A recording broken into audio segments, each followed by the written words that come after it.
கட்டடங்கள் உருவாக வயக்காட்ட அடிச்சாங்க. பட்டினியில் பல நூறு விவசாயி மறிச்சாங்க. கண்ணை கட்டி விட்டது போல் தெரியாமலே நாம தட்டு கட்டு நிக்கிறோமே புரியாமலே. விவசாயம் மட்டும் இல்லைன்னா உயிரேதுடா உலகேதுடா.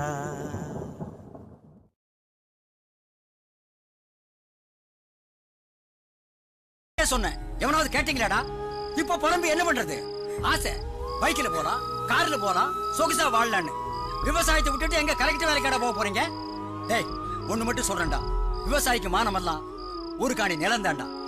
என்னைக்கு நீங்க அதை வித்துட்டீங்களான்னு நினைச்சீங்களோ அன்னைக்கே நீங்க செத்துட்டீங்கடா. ஆறு இருக்கும் பக்கத்தில்